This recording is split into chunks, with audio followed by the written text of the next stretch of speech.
Bom, pessoas me perguntam sobre a Bíblia frequentemente e sobre certas passagens que são problemáticas. E quando nós tentamos descomplicar a leitura da Bíblia, obviamente nós estamos lidando com vários gêneros de literatura, vários tipos de texto, não é? Então, quando você lê os Salmos, você está lendo um tipo de poesia que não é poesia como nós escrevemos hoje, onde tudo tem que rimar. Tem outros aspectos. Literatura sapiente, ou seja, de sabedoria. São esses ditados que nos ajudam a entender as profundas realidades. É quase que filosofia bíblica, não é? Nós achamos isso em Eclesiastes, achamos isso em Provérbios, obviamente, e também no livro de Jó.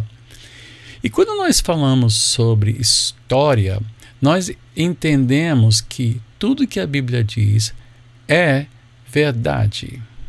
É literalmente verdade. Mas nem sempre o texto pode ser interpretado literalmente. Aí que entra elementos que nos fazem pensar bem. E obviamente, nós recorremos a grandes intérpretes da Bíblia, pessoas que conhecem profundamente não só o hebraico, mas também que conhecem profundamente teologia bíblica, o texto bíblico. E quando nós falamos sobre os primeiros capítulos de Gênesis, obviamente nós estamos adentrando algumas coisas que são misteriosas. Por exemplo, quando nós falamos sobre Deus falou, haja luz e houve luz. Essa frase não me explica como ele fez o que fez. Não há como. Mistério. Há mistérios aqui. O fato de que no jardim havia uma serpente que falava com Eva, o texto não mostra nenhum espanto da parte de Eva de estar falando com uma serpente. A serpente fala e ela, oi, tal, e aí? Será que Deus falou? Não, Deus, não podemos nem tocar na fruta, que não foi bem o que Deus disse.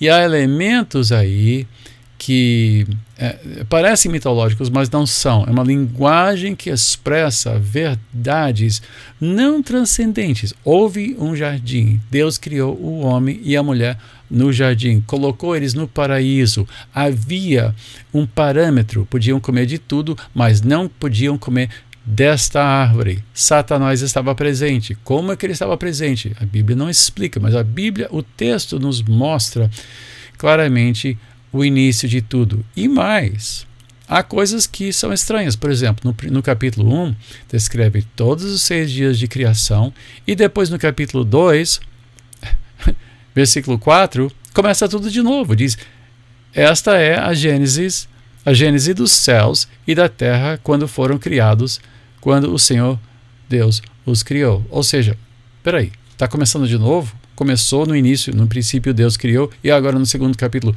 agora no princípio Deus criou.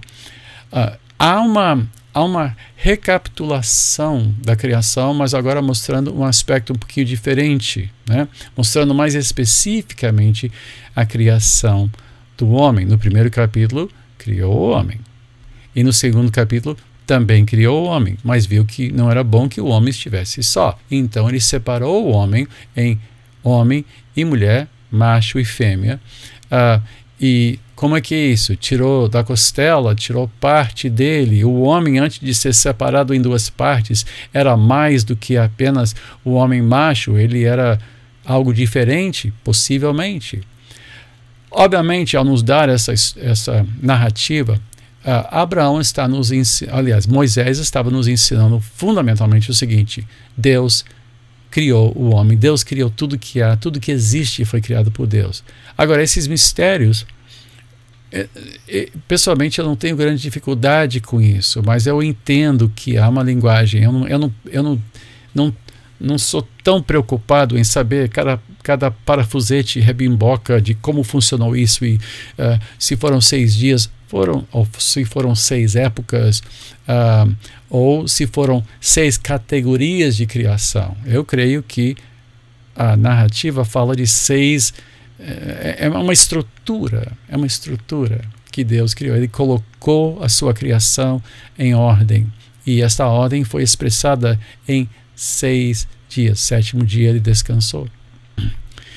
Então, esses mistérios existem. Nós convivemos com eles, e quem ama as Escrituras procura saber tudo que pode a respeito, estudar a respeito. É bom ter uma Bíblia de estudo, por exemplo, na sua leitura diária. Mas nem por isso certos nós vão deixar de ser atados até o fim. E então, quando Cristo voltar, nós saberemos mais. Eu respondo as perguntas que eu posso, 1 ou 2 vezes por semana no meu Instagram, @BispoWalter, e eu voltarei procurando descomplicar a fé cristã sempre. Até a próxima, que Deus te abençoe, Deus te guarde nesses tempos tão difíceis. Eu fico por aqui. Um abraço.